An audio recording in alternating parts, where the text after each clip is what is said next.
Setelah beberapa hari menjalani perawatan di rumah sakit akibat insiden penculikan yang nyaris merenggut nyawa, Adila dan Trian akhirnya pulih.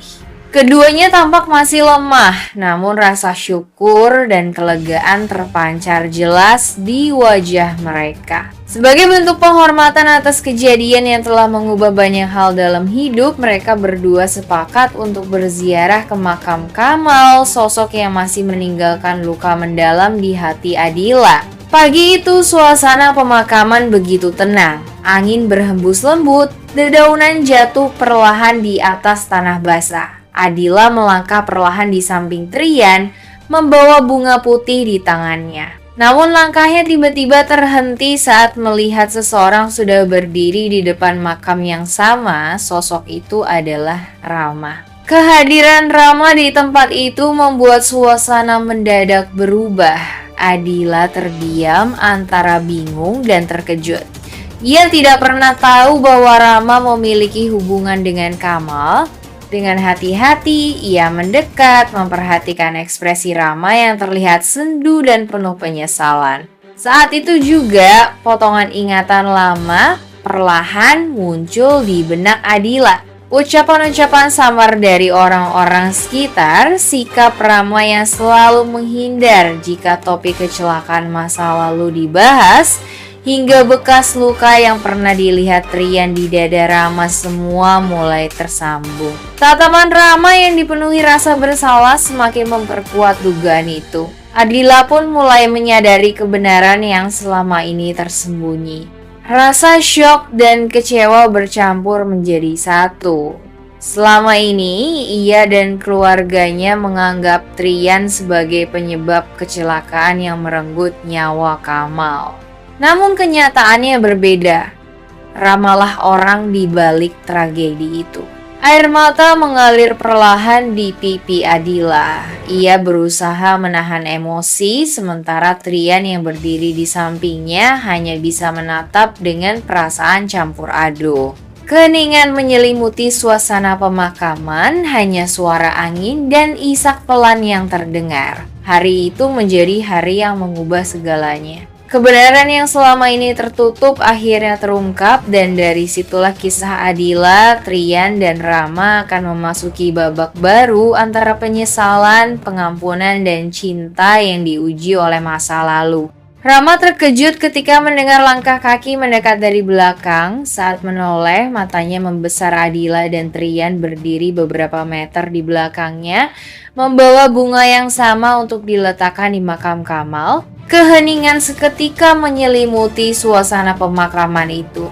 Udara pagi yang tadinya tenang kini terasa berat.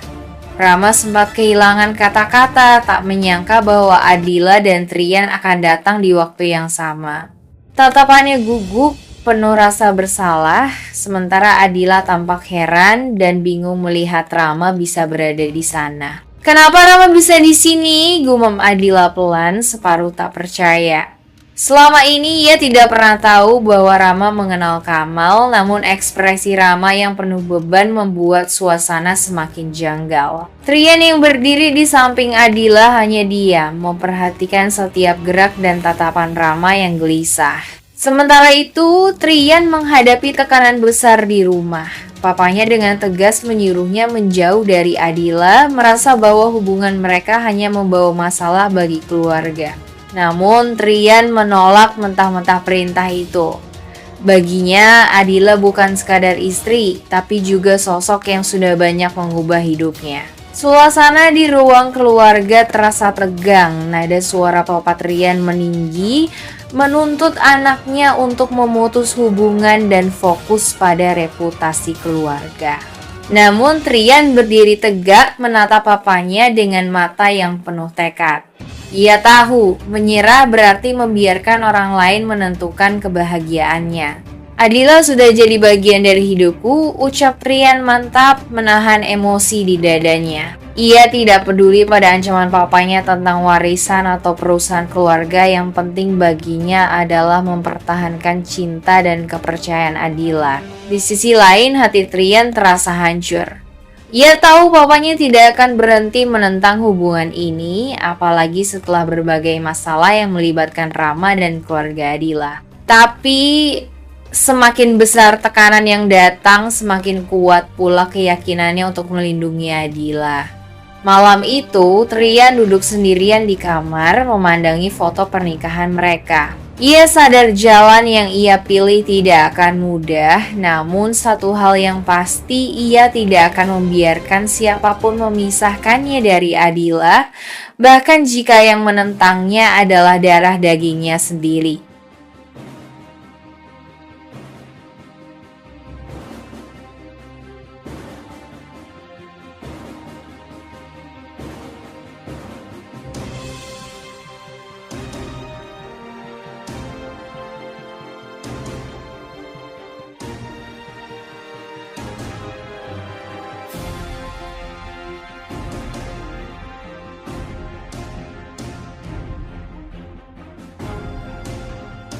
Sayap dalam dada, Adila berusaha tetap tenang, tapi suara ranting patah dari kejauhan membuatnya tersentak. Ia menatap ke segala arah berharap menemukan bayangan seseorang, namun yang ada hanya kegelapan pekat dan desir angin yang terdengar seperti bisikan. Langit malam tampak redup seolah waktu berhenti berputar di tempat itu. Adila memeluk dirinya sendiri, mencoba menenangkan napas yang mulai tidak beraturan. Dalam benaknya muncul pertanyaan yang tak bisa dijawab, apa yang sebenarnya terjadi? Apakah Trian benar-benar meninggalkannya sendirian di hutan atau ini hanya mimpi panjang yang terasa terlalu nyata?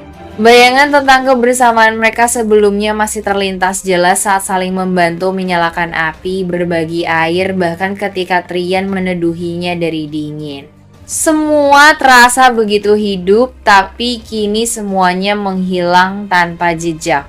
Malam itu terasa panjang dan misterius. Adila tidak tahu apakah ia sedang terjebak di antara kenyataan dan mimpi. Yang pasti, sesuatu yang aneh sedang terjadi di hutan itu, sesuatu yang akan mengubah segalanya ketika pagi tiba. Adila mencoba berdiri, menatap ke arah kegelapan yang menelan pandangannya. Semakin lama ia mencari, semakin kuat rasa aneh yang tumbuh dalam dirinya, seolah semua ini tak sepenuhnya nyata.